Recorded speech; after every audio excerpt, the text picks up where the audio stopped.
అందరికీ నమస్కారం అండి. ఈ మధ్య కాలంలో ప్రతి ఒక్కరూ వాస్తు శాస్త్రాన్ని, జ్యోతిష్క శాస్త్రాన్ని చాలా ఎక్కువగా నమ్ముతున్నారు.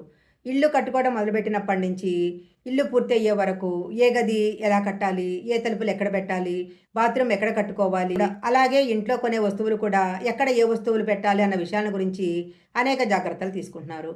అయితే ఇంట్లో పెంచుకునే మొక్కల విషయంలో మాత్రము అసలు జాగ్రత్తలు తీసుకోకుండా ఎక్కడంటే అక్కడ పెంచేస్తున్నారు. అలాగే ఎలాంటి మొక్కలంటే అలాంటి మొక్కలు, ఏ మొక్కలు ఎక్కడ పెంచాలో తెలియకుండా పెంచటం వలన అనేక చెడ్డ ఫలితాలొస్తాయి.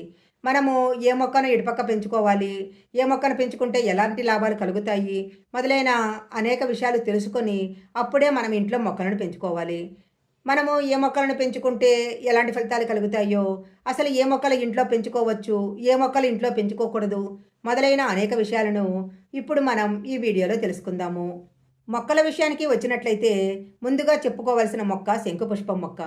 ఈ శంకుపుష్పాలంటే పరమేశ్వరుడికి, విష్ణుమూర్తికి, లక్ష్మీదేవికి, శనీశ్వరుడికి అందరికీ కూడా చాలా ఇష్టము. అందువలన శంకుపుష్పం చెట్టు గనక ఇంట్లో ఉన్నట్లయితే తప్పకుండా ఈ దేవతల యొక్క అనుగ్రహము కుటుంబం పైన ఉంటుంది. 5 సోమవారాలు శివుడిని పూజించి శంకుపూలను పారే నీటిలో వదిలేసినట్లయితే ఆర్థికంగా బాగా కలిసొస్తుంది. మంగళవారము ఆంజనేయ స్వామిని శంకుపుష్పం పూలతో పూజించినట్లయితే వ్యాపారంలో బాగా అభివృద్ధి కనిపిస్తుంది. బుధవారం విష్ణుమూర్తిని శంకుపూలతో పూజిస్తే వ్యాపారంలో కానీ ఉద్యోగంలో కానీ విజయాలు లభిస్తాయి. శనివారము నవగ్రహాల్లోని శని విగ్రహం దగ్గర శంకుపూలను పెట్టి పూజించినట్లయితే మీ జాతకంలో ఏర్పడిన శనిగ్రహ దోషం తొలగిపోతుంది. జాతకంలో శనిబలం లేకపోయినా శంకుపుష్పాలను శనిగ్రహం ముందు పెట్టినట్లయితే జాతకంలో శనిగ్రహ దోషం తొలగిపోతుంది. అందుకే అందుకే శంకు చెట్టు పూలకు కానీ చెట్టుకు కానీ అంతటి ప్రాధాన్యత ఉంది. ఇలాంటి ప్రత్యేకత ఉన్న చెట్టును ఇంటి ఆవరణలో పెట్టినట్లయితే అలాంటి ప్రత్యేకతలు ఉన్న ఈ చెట్టును ఈ ఇంటి ఆవరణలో పెట్టిన అలాగే ఈ పూలతో పూజ చేసిన అద్భుతమైన విజయాలను సొంతం చేసుకోవచ్చు. ఇలాంటి శంకుపువ్వు చెట్టును ఇంటి ఆవరణలో ఎక్కడైనా కూడా మనం పెంచుకోవచ్చు. కొబ్బరి చెట్టు, మామిడి చెట్లను ఇంటి ఆవరణలో దక్షిణం దిక్కులో పెంచాలి. ఇలా చేయటం వల్ల అదృష్టం కలిసొస్తుంది. పనస చెట్టును ఇంటి ఆవరణలో పెంచితే చాలా మంచిది. ధనలాభము, కుటుంబ పరంగా అదృష్టం కలిసి వస్తుంది. తూర్పు దిక్కులో గనక ఈ పనస చెట్టును పెంచినట్లయితే పిల్లలు బాగా వృద్ధిలోకి వస్తారు. దక్షిణం వైపు కనుక పెంచినట్లయితే ఆర్థికంగా బాగా అభివృద్ధి చెందుతారు. సంపంగి చెట్టును ఇంటి ఆవరణలో పెంచినట్లయితే అనేక లాభాలు ఉంటాయి. ఈ చెట్టును కూడా మనము ఇంటి ఆవరణలో ఎక్కడైనా కూడా పెంచుకోవచ్చు. మల్లె చెట్టును ఇంటి ఆవరణలో పెంచినట్లయితే అష్టైశ్వర్యాలు కలిగి ధనలాభం పెరుగుతుంది. ఈ చెట్టుని తూర్పు దక్షిణ దిక్కులలో పెంచాలి. ఇలా గనక పెంచినట్లయితే మంచి ఫలితాలు వస్తాయి. దానిమ్మ, అరటి చెట్లను ఇంటి ఆవరణలో పెంచినట్లయితే అనేక లాభాలు కలుగుతాయి. దానిమ్మ చెట్టును లక్ష్మీదేవి స్వరూపంగా భావిస్తారు. ఏ ఇంటి ఆవరణలో దానిమ్మ మొక్క ఉంటుందో అక్కడ లక్ష్మీదేవి స్థిర నివాసం ఏర్పరచుకుంటుంది.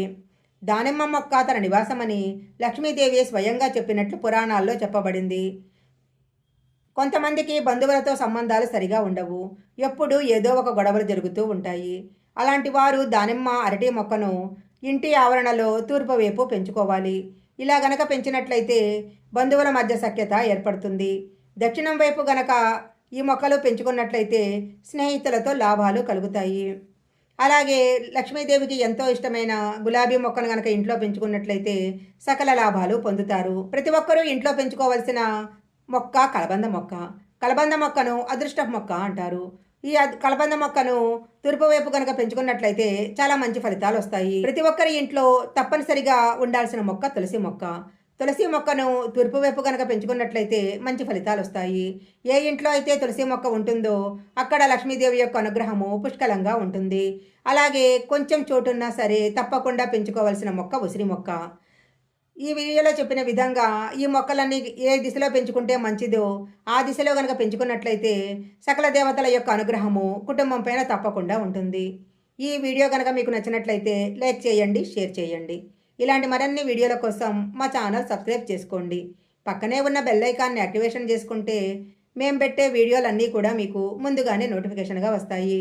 మరొక మంచి వీడియోతో మళ్ళీ కలుసుకుందాం.